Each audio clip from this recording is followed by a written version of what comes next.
Le statut de Rome stipule très clairement qu'il n'existe pas d'immunité fonctionnelle. Par conséquent, Ursula von der Leyen, Rishi Sunak, Emmanuel Macron et Olaf Scholz pourraient tous être inculpés pour complicité.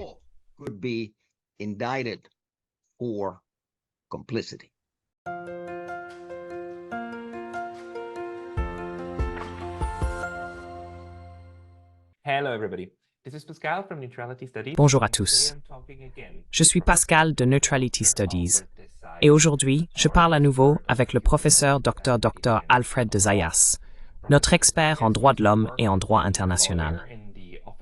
Le professeur de Zayas a travaillé comme avocat principal au bureau du Haut-Commissaire des Nations Unies aux droits de l'homme et est ensuite devenu le premier expert indépendant de l'ONU sur l'ordre international de 2012 à 2018.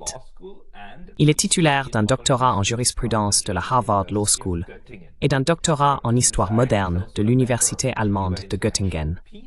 Dr de Zayas est également membre de l'Institut international de recherche pour la paix de Genève, où lui et son équipe ont récemment soumis une affaire juridique contre Ursula von der Leyen, Charles Michel et Joseph Borrell. Et c'est exactement ce dont nous voulons parler. C'est ce qu'on appelle une communication. Dr. de Zayas. Well, this is it. Dr. de Zayas, welcome.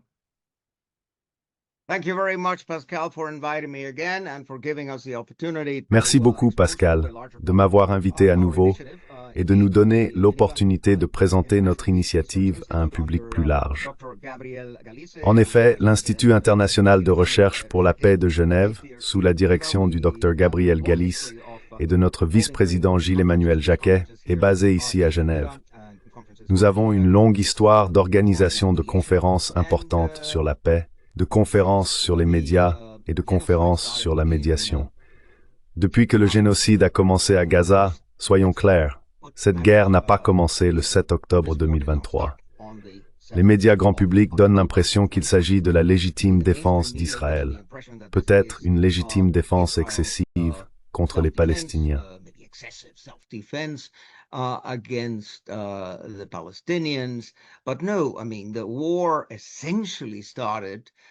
Mais non, la guerre a essentiellement commencé comme une guerre coloniale, comme une guerre de colonisation en 1947-48, lorsque la Nakba a eu lieu. La Nakba fait référence à l'expulsion de près d'1 million de Palestiniens de leur foyer et à la destruction progressive du peuple palestinien par le nettoyage ethnique. C'est un ensemble de crimes de guerre et de crimes contre l'humanité, mais au ralenti. Tout le monde se souvient de Sabra et Shatila et des nombreuses attaques contre les centres de réfugiés palestiniens, ainsi que des nombreux crimes de guerre qui ont eu lieu en toute impunité de la part d'Israël. Mais maintenant, nous sommes confrontés à quelque chose de beaucoup plus aigu, une attaque totale contre la population civile de Gaza.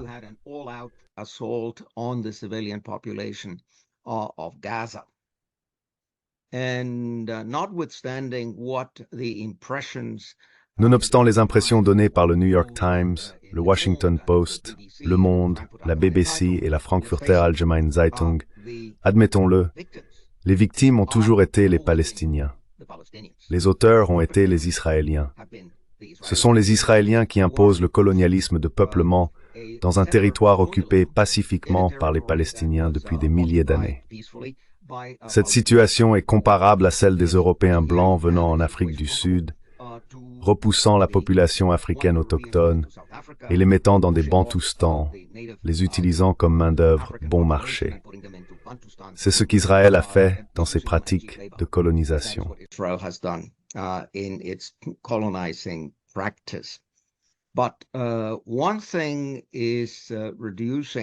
Mais une chose est de réduire les Palestiniens à des citoyens de seconde classe et de les traiter sous un régime d'apartheid, ce que d'ailleurs mon président Jimmy Carter avait déjà décrit comme apartheid en 2006.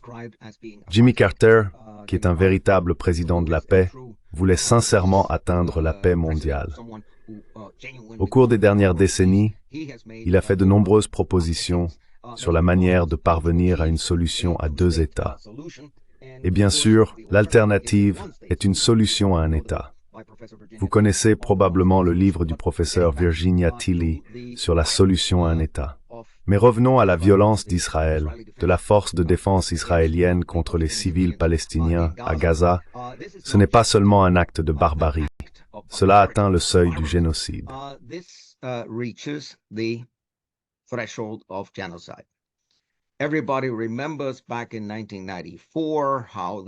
Tout le monde se souvient de la manière dont le génocide au Rwanda s'est déroulé en 1994.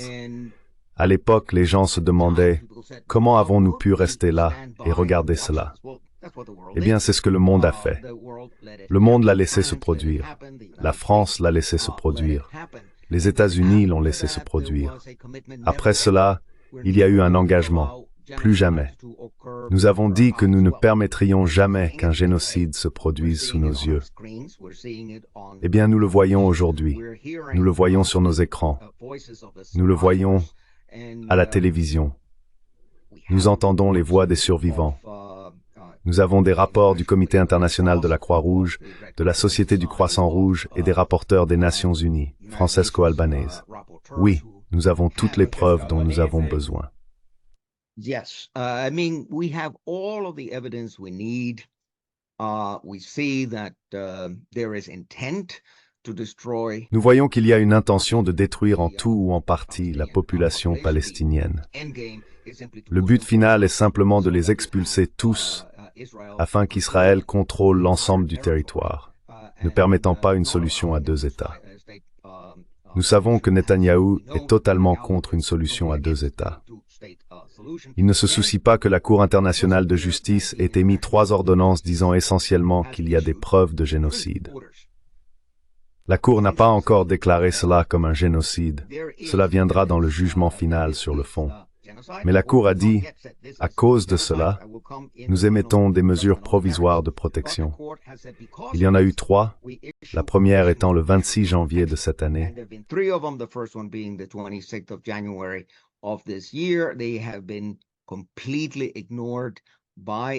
Ils ont été complètement ignorés par Israël avec le soutien et la complicité des États-Unis, du Royaume-Uni, de la France, de l'Union européenne et d'autres.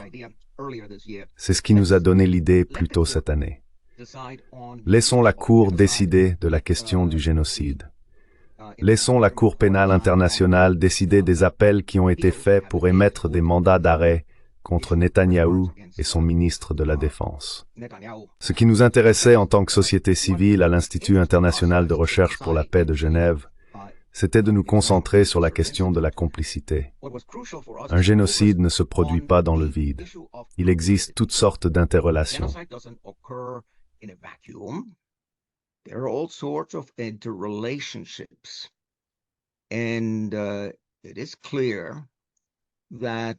Il est clair que les gouvernements européens, en particulier les États de l'Union européenne, ont apporté un soutien militaire, politique, économique, financier et propagandiste à Israël.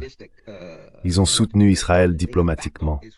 Si vous regardez les déclarations d'Ursula von der Leyen, Charles Michel et Joseph Borrell en octobre, novembre et janvier de cette année, vous verrez qu'il y a eu un soutien total à Israël et un renversement des rôles.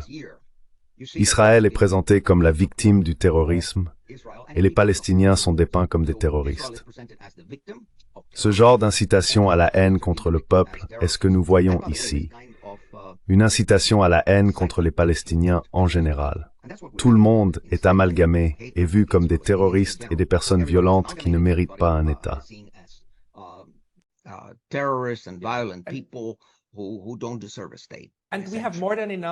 Et nous avons plus qu'assez d'exemples de personnes déclarant officiellement qu'il n'y a pas de personnes innocentes à Gaza. À tous les niveaux, des soldats, jusqu'à, je pense, Alon Davidi. D'autres l'ont dit aussi.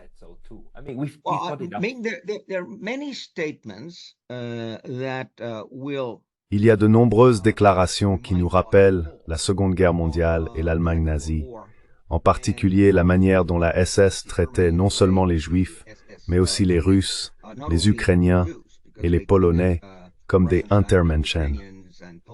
C'est une approche très raciste que nous avons en Occident. Nous nous définissons souvent comme les gentils, comme les gens civilisés, et nous voyons ensuite tout le monde comme inférieur à nous. Cela est évident dans le genre d'apartheid que les Palestiniens ont enduré pendant 75 ans. En revenant à la responsabilité pénale, la communauté internationale, à travers le Tribunal pénal international pour l'ex-Yougoslavie et le Tribunal pénal international pour le Rwanda, a établi une jurisprudence sur les questions d'incitation à la haine raciale et de complicité.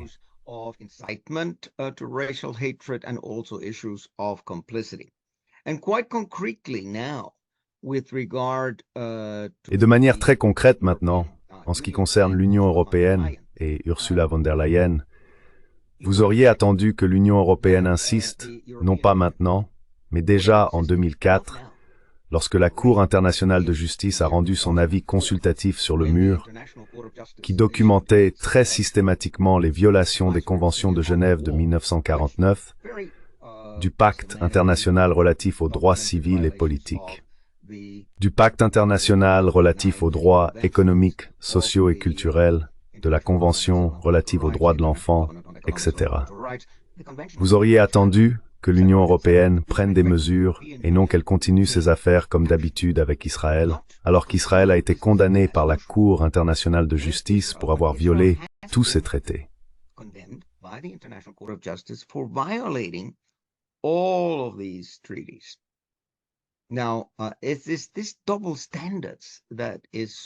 Maintenant, c'est ce double standard qui est si offensant pour le concept de l'état de droit et pour le concept même de la civilisation. L'Union européenne pointe du doigt les Africains et les Asiatiques pour les violations des droits de l'homme. Mais quand il s'agit d'Israël, cela ne les dérange pas. Ils continuent de soutenir Israël diplomatiquement, économiquement et militairement, et de faire des affaires avec eux. L'Assemblée générale, au cours des 75 dernières années, a adopté de nombreuses résolutions concernant le droit à l'autodétermination du peuple palestinien. Même le Conseil de sécurité a des résolutions sur cette question. Vous vous attendriez à ce que le représentant de l'Union européenne soutienne, approuve et promeuve la mise en œuvre des résolutions de l'Assemblée générale et du Conseil de sécurité. Implementation of General Assembly and Security Council resolutions. That has not been the case. So all of that has impacted. Cela n'a pas été le cas. Tout cela nous a impactés, et pas seulement nous à l'Institut international de recherche pour la paix de Genève, mais aussi nos collègues en France. Nous avons été considérablement aidés par un consortium d'avocats français qui, en tant qu'Européens, se sentent trahis par l'Union européenne. Ils sont choqués que l'Union européenne agisse d'une manière qui ne conforme pas au traité de Lisbonne, en particulier l'article 2, qui traite des droits de l'homme et des libertés fondamentales. Face à cette situation, nous avons publié une lettre. Nous ne voulions pas sauter les étapes et aller immédiatement voir Karim Khan, le procureur de la Cour pénale internationale.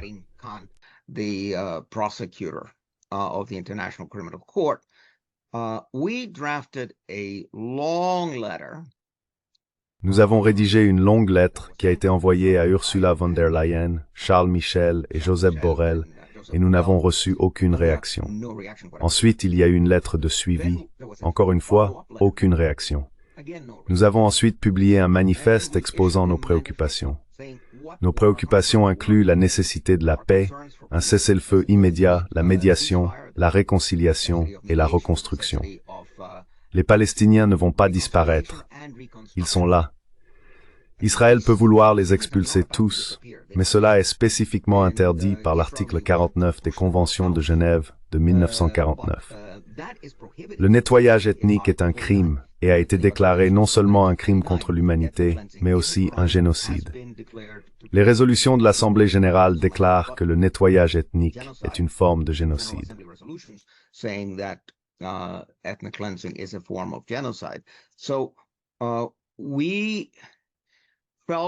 Nous avons donc estimé qu'il fallait attirer l'attention sur ce point. Nous devrions avertir Ursula von der Leyen qu'elle est complice de génocide. Comme je l'ai dit, en l'absence de réponse de l'Union européenne, ils vous ignorent simplement. Vous n'existez pas. Vos documents n'existent pas. Je publie fréquemment dans Counterpunch aux États-Unis. J'ai mis dans Counterpunch la lettre ouverte, le suivi de la lettre ouverte et le manifeste. Nous avons rendu très public que nous allions présenter une plainte, une communication au procureur. Ainsi, le 25 mai de cette année, nous l'avons finalement fait. So on the 25th of May this year, we finally did so. And Can you explain that a bit more? Like, what does a communication? Pouvez-vous expliquer cela un peu plus en détail? Que signifie une communication à la Cour pénale internationale? Vous avez écrit ce document très long, je vais le montrer ici. Je sais que vous l'avez aussi là-bas. C'est un document juridique long et très bien rédigé, dans lequel vous exposez toutes les plaintes, l'introduction, la juridiction, le contexte et les normes générales de complicité. Vous faites vraiment valoir que l'UM est complice. Et puis vous avez envoyé cela à M. Khan, n'est-ce pas?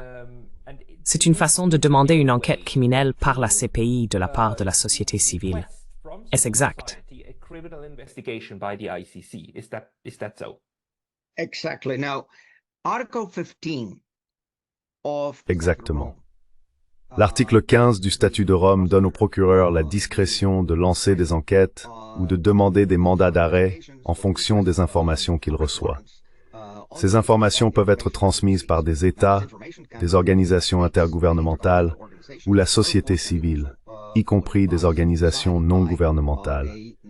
D'ailleurs, nous avons un statut consultatif auprès des Nations Unies et participons au Conseil des droits de l'homme et à diverses autres institutions des Nations Unies.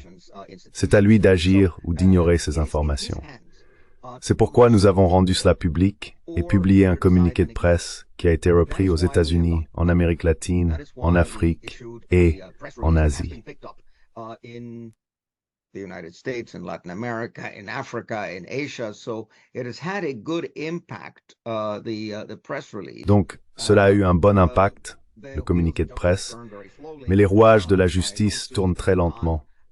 Je ne vois pas Karim Khan émettre un mandat d'arrêt contre Ursula von der Leyen de sitôt. Mais ce que j'espère, c'est qu'une enquête sera ouverte. Cela donnerait à la Cour pénale internationale la possibilité d'élargir le concept de complicité. Qu'est-ce que la complicité exactement? Dans notre mémoire juridique, nous décrivons explicitement le contenu de cette complicité dans le soutien militaire, le soutien économique, le soutien financier, le soutien diplomatique, le soutien politique, etc. Maintenant, il a tout cela entre ses mains. Il dispose d'une grande équipe d'avocats qui peuvent préparer une recommandation aux juges afin que les juges puissent émettre un mandat d'arrêt. So that the judges issue an arrest warrant. But we need people like you. Mais nous avons besoin de personnes comme vous dans la presse pour donner de la visibilité à cette initiative. L'initiative, du point de vue du droit international, est solide. Elle est conforme au statut de Rome et est cohérente avec l'objet et le but de la Cour pénale internationale. Elle est également cohérente avec l'objet et le but de la Cour internationale de justice. Regardons l'ensemble du tableau. Nous avons eu le cas sud-africain porté contre Israël en décembre 2023 et la première ordonnance de la Cour internationale de justice le 26 janvier de cette année. Entre-temps, un certain nombre d'États ont rejoint l'Afrique du Sud, y compris le Nicaragua, la Colombie et le Mexique, qui poussent pour une décision sur le fond par la Cour internationale de justice que ceci est un génocide.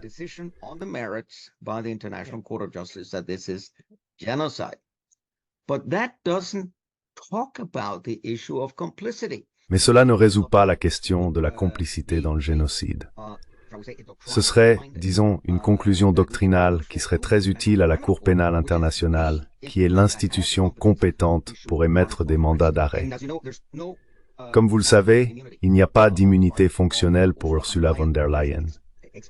L'article 27 du statut de Rome stipule très clairement qu'il n'existe pas d'immunité fonctionnelle.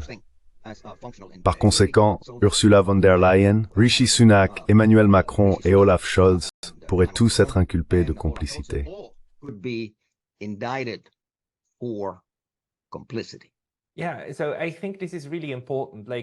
Oui, donc je pense que c'est vraiment important.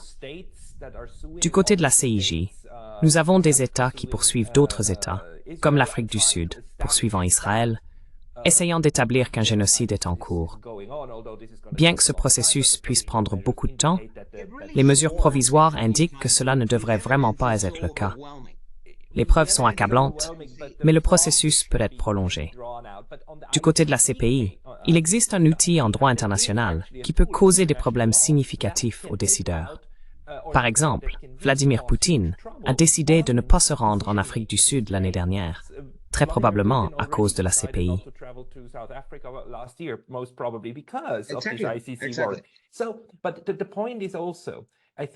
Mais le point est aussi, je pense que l'important que j'ai appris de ce que vous faites, c'est que vous n'avez pas besoin d'être un gouvernement pour utiliser la CPI. Les organisations non gouvernementales peuvent le faire aussi. Les gouvernements, comme l'Afrique du Sud, pourraient ne pas émettre une communication à la CPI pour obtenir Ursula von der Leyen, parce qu'ils ont encore besoin de commercer, etc. Mais si de nombreuses organisations de la société civile le demandent, pas seulement vous, mais d'autres, en téléchargeant des modèles, en remplissant leurs dossiers et en les soumettant, il pourrait y avoir une pression de la société civile vers la CPI pour qu'elle commence à réagir. Comme vous le dites correctement, l'environnement médiatique est crucial. Donc, c'est l'approche que vous adoptez, n'est-ce pas?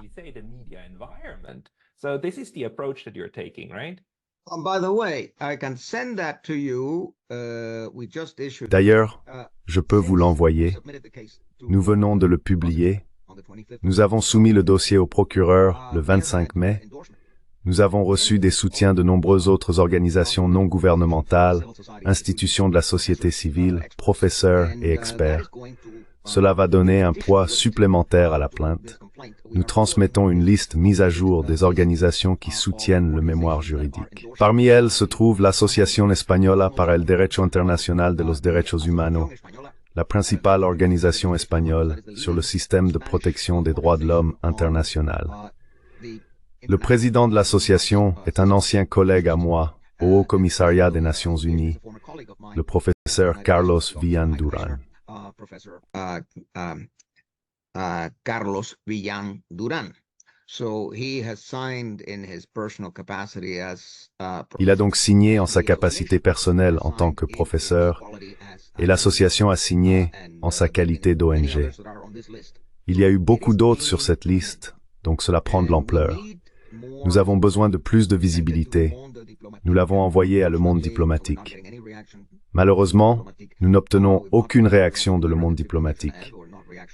Nous n'obtenons aucune réaction de la Tribune de Genève ou de tout grand journal, parce qu'ils semblent tous être intimidés. Ils semblent tous avoir peur, et c'est un problème.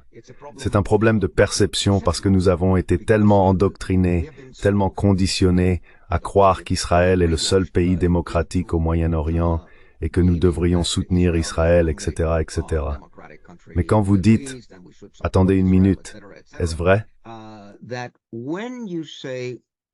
Wait a minute, is that true? And is Israel behaving? Et est-ce qu'Israël se comporte comme un État de droit? Respecte-t-il les droits humains de toutes les personnes vivant sous sa juridiction?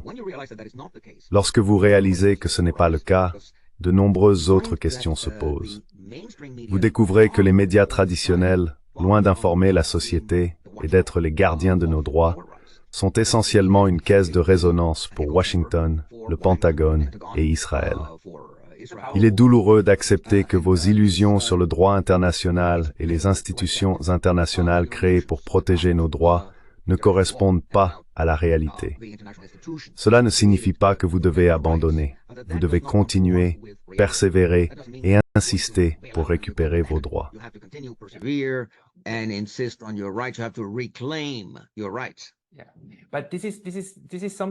Oui, mais c'est quelque chose que nous voyons en ce moment.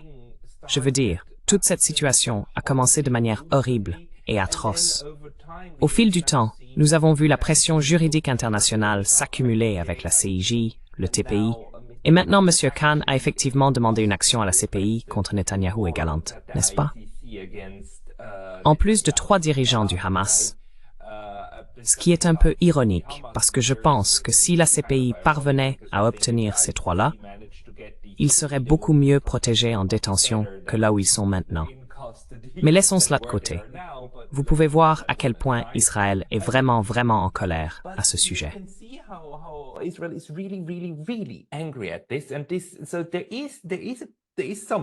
Il y a donc quelque chose, et les manifestations étudiantes vont toutes dans cette direction. Il y a du pouvoir dans ce processus. Ma question est la suivante. Si ce n'est pas seulement vous, mais si d'autres organisations de la société civile écrivaient également des communications à la CPI en disant « Arrêtez Van der Leyen, ces personnes aident et encouragent le génocide, arrêtez-les ». Pensez-vous que la CPI est suffisamment indépendante? Cette institution a-t-elle, en interne, la capacité de réellement commencer à aller dans cette direction, même juste avec une enquête?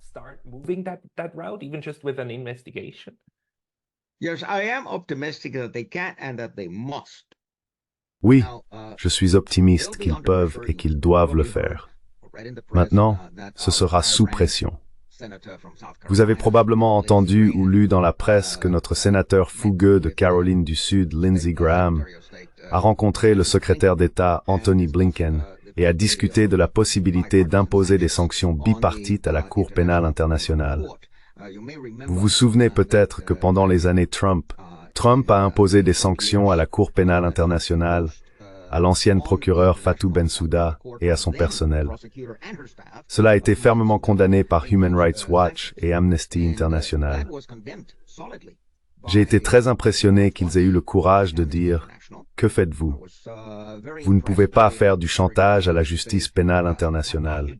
Vous ne pouvez pas mettre les juges sur une liste de sanctions. »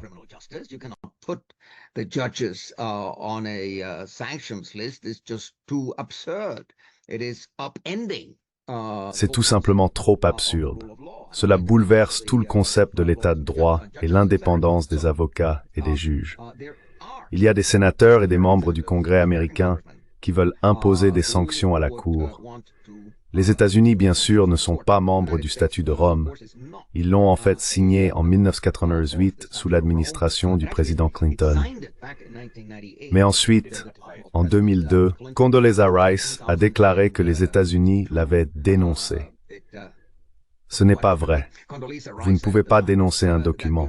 Ce que vous pouvez faire, c'est envoyer une lettre de notification au dépositaire du statut de Rome, indiquant que vous n'avez aucune intention de le ratifier. De cette manière, vous êtes essentiellement libre de le saper.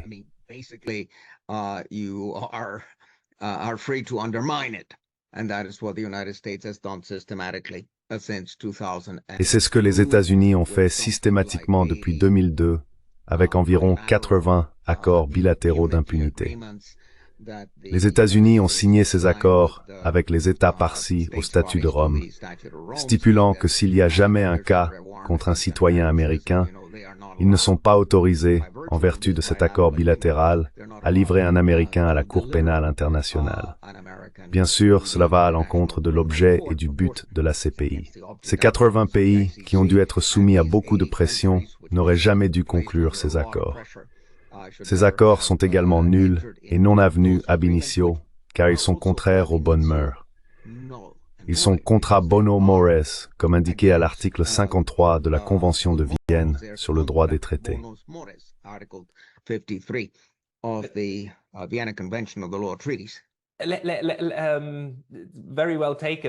Très bien. Mais revenons à cette communication de votre part. Avez-vous reçu une notification du tribunal indiquant qu'elle a été reçue? Oui, je l'ai. Bien sûr, nous l'avons fait.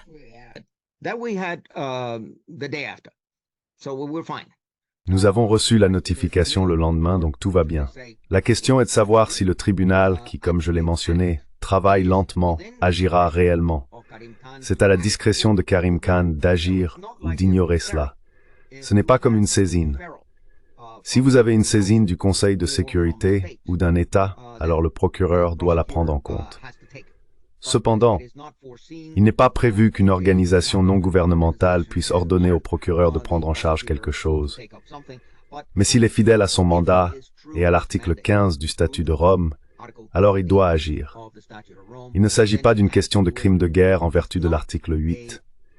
Il s'agit d'une question de génocide, le crime ultime en vertu de l'article 6 du statut de Rome. S'il y a quelque chose d'urgent dans le statut de Rome, c'est la prévention du génocide. De même, si vous regardez la Convention sur le génocide de 1948, l'article 1 met l'accent sur la prévention. Essentiellement, la punition n'est qu'ex post facto. Is only ex post facto. It's after the genocide has taken place. C'est après que le génocide a eu lieu. Il faut prévenir le génocide. Et c'est là que l'Union européenne a complètement échoué. L'Union européenne n'a rien fait pour prévenir le génocide. Et le Nicaragua, vous vous en souvenez peut-être, a présenté une affaire contre l'Allemagne devant la CIJ, la Cour internationale de justice. La Cour internationale de justice a pris l'affaire. C'est une affaire enregistrée et elle est en cours d'examen. Mais malheureusement, les juges de la CIJ se sont dérobés. Les juges auraient dû émettre un ordre pour que l'Allemagne cesse toute livraison militaire à Israël. La Cour a décidé que ce n'était pas urgent. Je veux dire, c'est ridicule. Il n'y a rien de plus urgent que d'arrêter un génocide. Une façon d'arrêter le génocide est d'imposer un embargo total sur les armes à Israël. La Cour n'a pas eu le courage de le faire.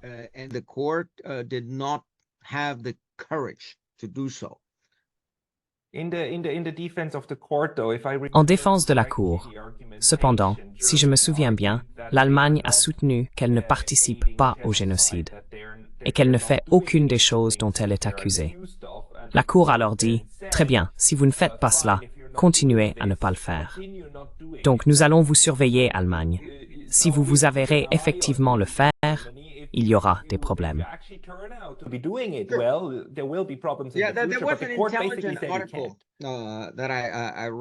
Il y avait un article perspicace que j'ai lu dans la presse allemande à ce sujet. Il disait de ne pas sous-estimer l'ordre de la Cour internationale de justice, parce que la Cour a réaffirmé tout ce qu'elle avait déjà déclaré dans l'affaire de l'Afrique du Sud contre l'Allemagne. Il est inhérent à ces 3 ordonnances de la Cour internationale de justice contre Israël qu'aucun autre État ne peut coopérer avec Israël pour rendre ce génocide possible.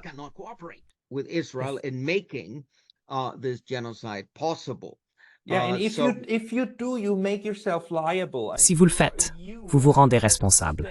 En tant que chef d'État ou chef de gouvernement, vous n'êtes pas immunisé en vertu de votre position. La CPI peut venir vous chercher. C'est la menace dont nous avons besoin, n'est-ce pas? Nous devons faire comprendre à ces dirigeants qu'ils ne peuvent pas agir en toute impunité. La CPI est la seule institution qui a le pouvoir de le faire. Oui ou non? Comme je l'ai dit? Yes or no? As I said, I have been a believer. J'ai toujours cru au pouvoir des cours et des tribunaux. Je pense que le sommet de l'avenir que les Nations Unies organisent ferait bien de se concentrer sur l'état de droit et sur le renforcement des cours et tribunaux locaux, régionaux et internationaux. Je suis également membre d'une ONG à San Francisco appelée le Pacte juridique, de legalpact.org. Nous voulons renforcer ces institutions.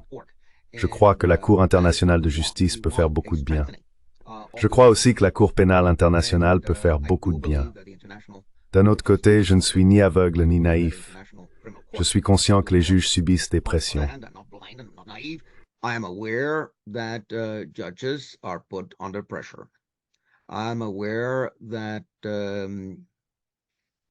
Je suis conscient que lorsque les auteurs sont des pays comme les États-Unis, les nations européennes ou Israël, il est plus difficile de les traduire en justice que pour quelqu'un comme al-Bashir du Soudan ou d'autres dirigeants africains. C'est l'une des raisons pour lesquelles il y a un malaise au sein de l'Union africaine concernant leur adhésion au statut de Rome. Il y a quelques années, il y avait en fait un mouvement pour quitter la Cour pénale internationale en masse. Je peux voir cela se produire très facilement si la Cour ne parvient pas à inculper Netanyahou. Ou pire encore, imaginez ce scénario. La Cour n'inculpe pas Netanyahou, mais inculpe des membres du Hamas.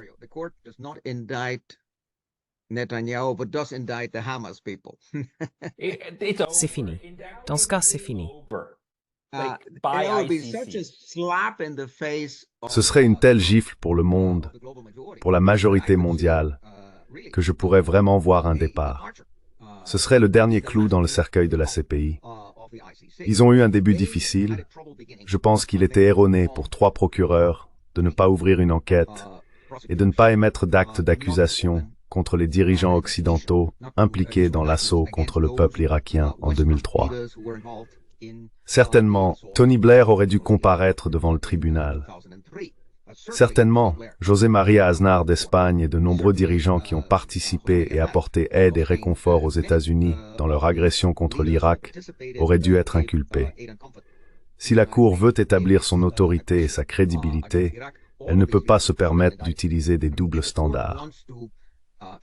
Elle ne peut pas se permettre d'exclure les dirigeants occidentaux et de se concentrer uniquement sur les Africains ou sur Poutine, par exemple.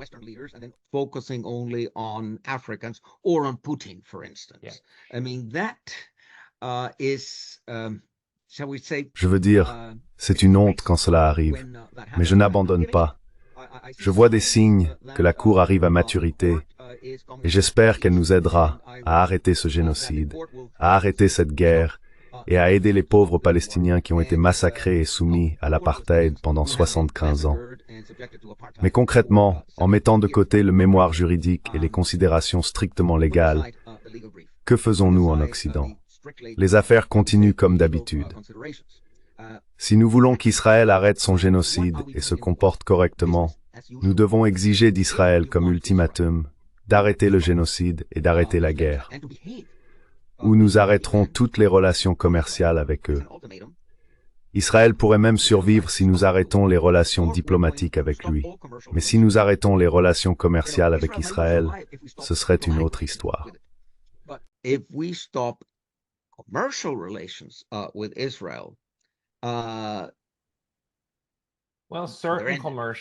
bien, certaines relations commerciales, en particulier avec les banques, si elles arrêtaient de prendre de l'argent et de traiter des transactions, cela aurait un impact. Mais ça n'est pas encore arrivé.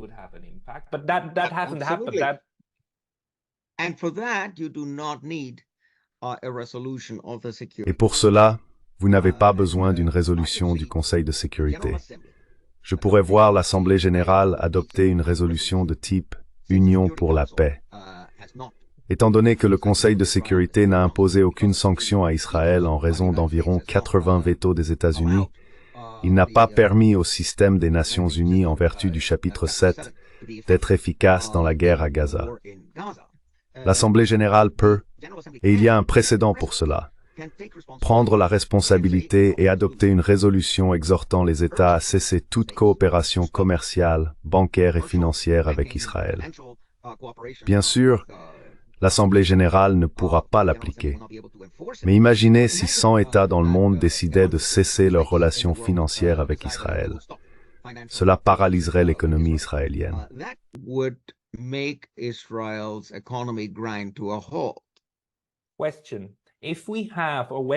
Question. Si nous avons, ou lorsque nous obtenons, une telle résolution de l'ONU, cela permettrait-il aux sociétés civiles en Suisse, au Royaume-Uni et dans d'autres pays de poursuivre leur propre gouvernement pour créer une législation indisant aux banques de réaliser des transactions avec des entités israéliennes? Parce que nous en avons besoin. Nous avons besoin d'un outil juridique pour faire pression sur les banques et les institutions afin qu'elles cessent de travailler avec Israël.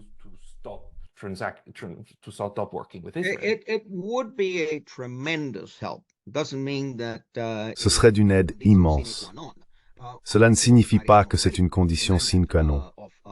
Je pense que la société civile peut déjà exiger cela des gouvernements. Dans plusieurs articles publiés en Suisse, j'ai demandé au gouvernement fédéral d'interdire aux banques de se plier aux mesures coercitives unilatérales illégales des États-Unis. Par exemple, si vous faites un don pour des ventilateurs pour les victimes du Covid au Venezuela ou à Cuba, l'UBS ne transférera pas l'argent. L'UBS n'a aucune transaction avec Cuba, le Venezuela ou les pays sous sanctions américaines. Cela signifie que les États-Unis imposent leur législation de manière extraterritoriale en Suisse, violant ainsi la souveraineté de la Suisse. Thereby violating the sovereignty of Switzerland. It is the obligation of Switzerland to protect Il incombe à la Suisse de protéger ses banques et entreprises contre les mesures coercitives unilatérales illégales des États-Unis et de poursuivre les États-Unis au nom de ses citoyens.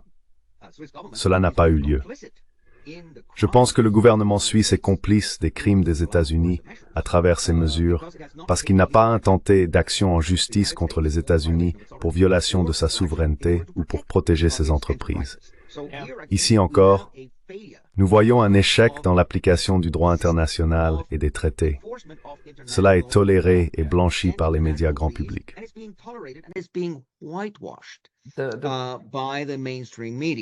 Le problème que nous avons est que même si la Suisse essayait de prendre des mesures, les États-Unis peuvent facilement les contourner. Les États-Unis ne menacent pas directement la Suisse, ils menacent les affaires d'UBS aux États-Unis. Les États-Unis ont le droit souverain de dire à UBS, « Nous ne vous aimons pas, vous ne pouvez pas faire des affaires ici, au revoir. » Cela serait désastreux pour UBS. Malheureusement, c'est un problème structurel, et ce n'est pas si simple à résoudre.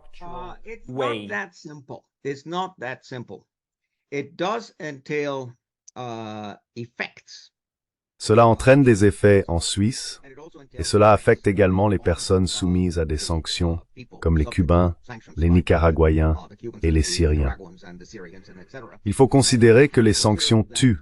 Ces types de sanctions en particulier tuent parce que si vous ne pouvez pas obtenir d'insuline et que vous êtes diabétique, vous mourrez. C'est la fin. Il faut donc en tenir compte. Je pense que la Suisse n'a même pas fait de protestation officielle forte contre cet abus des États-Unis en étendant extraterritorialement leur juridiction.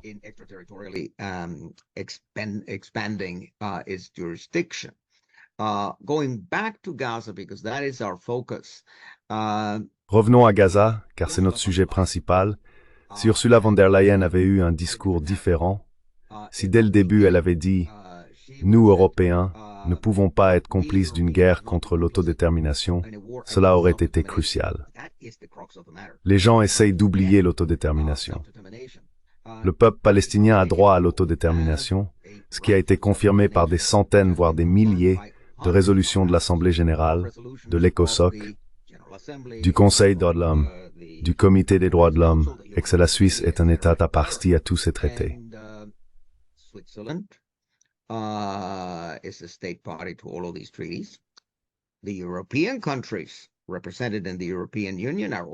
Les pays européens représentés dans l'Union européenne sont également partis à tous ces engagements. Ils n'appliquent pas le droit des droits de l'homme et il n'y a eu aucune condamnation claire d'Israël pour génocide de la part d'Ursula von der Leyen ou de Charles Michel. Ici, vous avez le concept de complicité par omission. Vous avez une responsabilité et une position dans une institution qui vous oblige à mettre en œuvre les traités relatifs aux droits de l'homme auxquels tous les États de l'Union européenne sont partis. Ursula von der Leyen a notoirement échoué dans sa fonction et a, disons, apporté aide et réconfort à Israël. Elle a fait des déclarations qui sont vraiment offensantes, odieuses et capricieuses.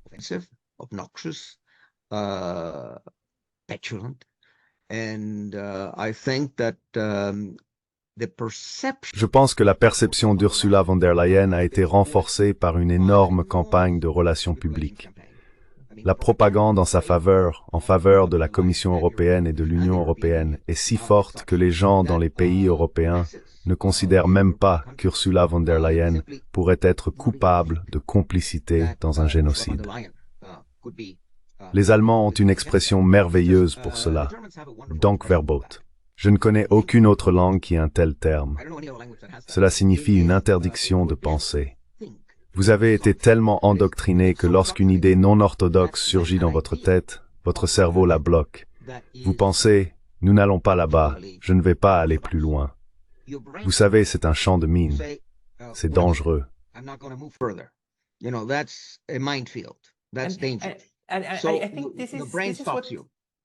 Donc, votre cerveau vous arrête.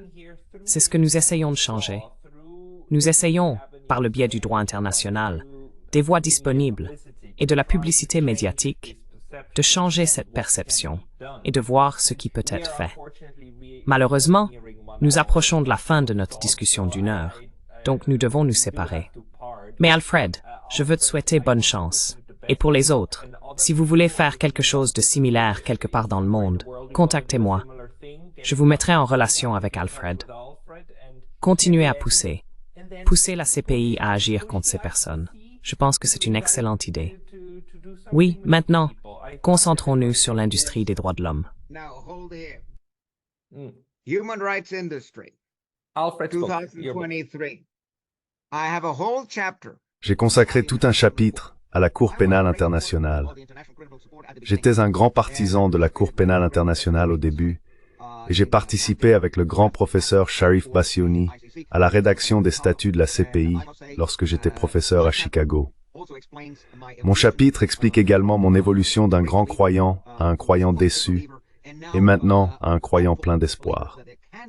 Avec la recommandation de Karim Khan d'inculper Netanyahou, nous voyons une renaissance des activités. A rebirth of the ICC, and let us hope that through you and other members. Et espérons qu'à travers vous et d'autres membres des médias, le concept de la complicité des institutions, comme l'Union européenne, et en particulier Ursula von der Leyen, sera compris. Les gens doivent réaliser que ce sont ces individus qui aident et encouragent le génocide et qui en portent la co-responsabilité. Ces personnes doivent être vues par tous les citoyens démocratiques en Europe comme des complices d'un crime. Ils ne devraient plus jamais être réélus.